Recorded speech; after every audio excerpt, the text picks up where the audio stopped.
I think it's also interesting that I had this opportunity to do the project with you and ask these very political questions too. Um, because I think for myself, I'm just starting to understand what people power means. I hear the chants all the time and I used to preach it a lot too, but I think I'm finally understanding what that means in practice as a 27-year-old and somebody who's now graduating social work school for graduate studies.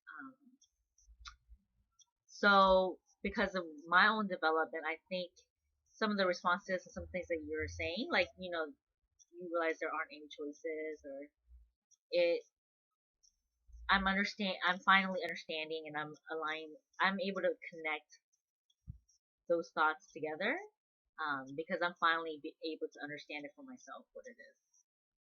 Yeah. If you don't have a leftist um, theory for community organizing, you can't deal with service. I totally agree. I totally agree. Can't you can't deal with education.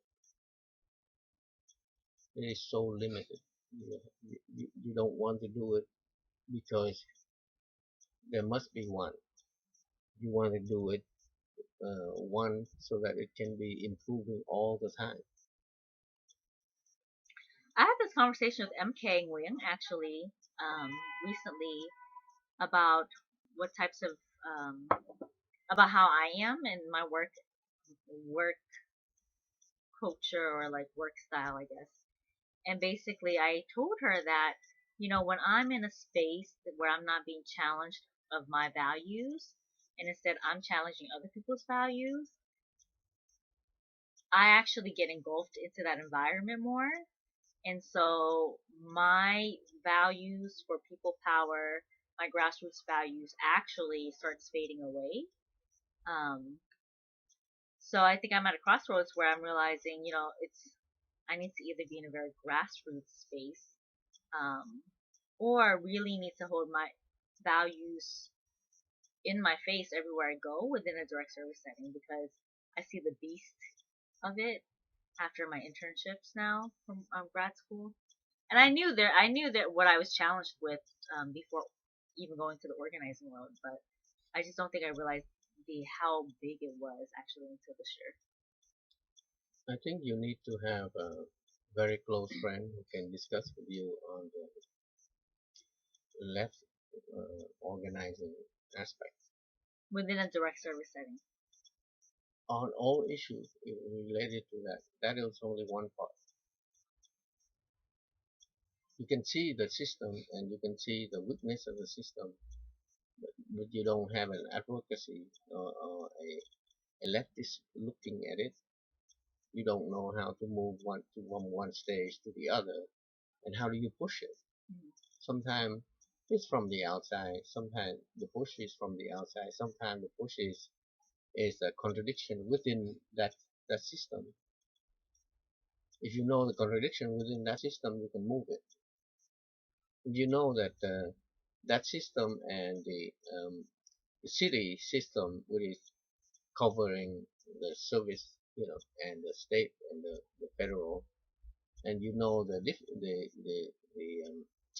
contradiction among them, and you know the principle, then you could organize from to push for some progressive idea. Mhm.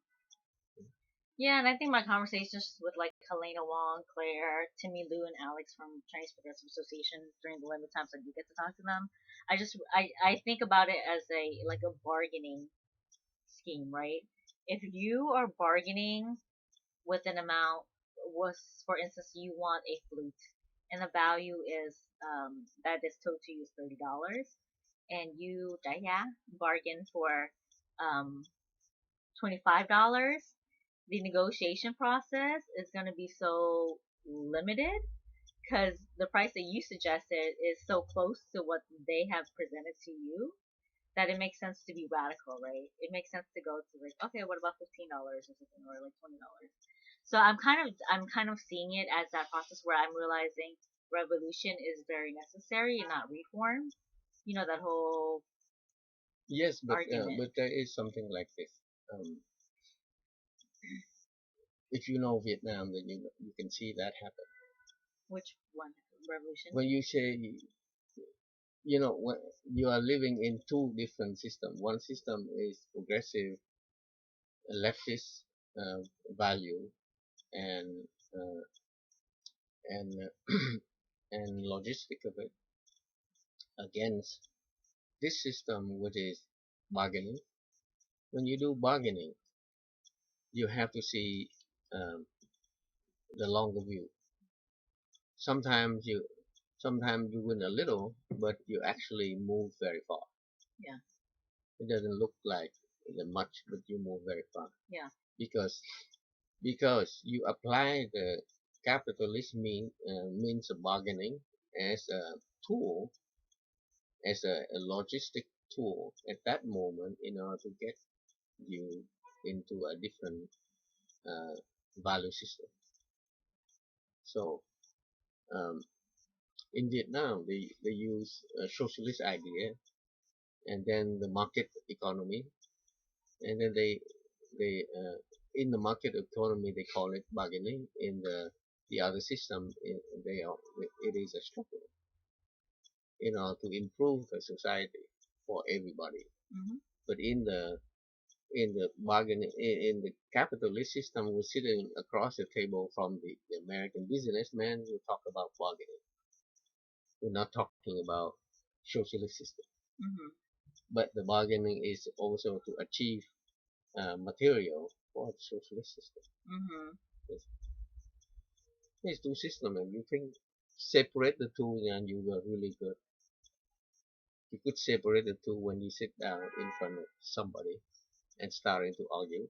Mm-hmm. Sometimes within the liberal, you can be very pragmatic and uh,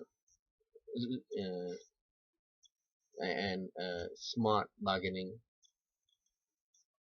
Sometimes you're sitting with another movement, leftist movement, and then you have a different idea of how to do that.